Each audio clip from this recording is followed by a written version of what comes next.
91-ші жыл шамасындай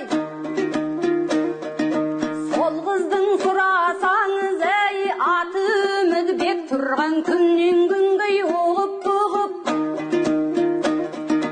от жағып қазан асып, әй ауқат еткен ұл туған ол шешесін, әй жайлау жүріп. Сол кезде үміт келген 11 жасқа бала жоқ тек тұрғанда бұдан басқа қап еткен кедейліктің өмірінен жармай кисе киінмей ішер асқай.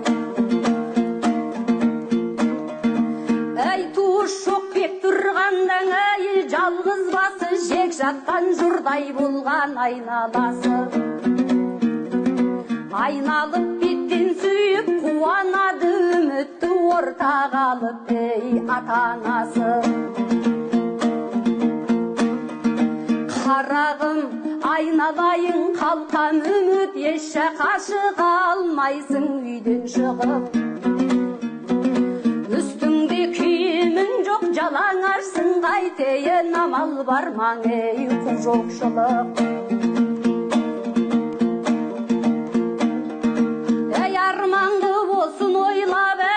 Ата-анасы 14-ке сонда келген қыздың жасы.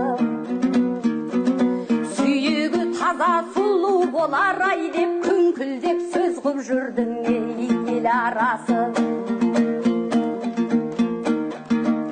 Осы кезде жасы 14-ке келген кезде үмітті еріксіз малға беріп жібереді. Сол кезде үміттің қоштасып айтқан зары дейді.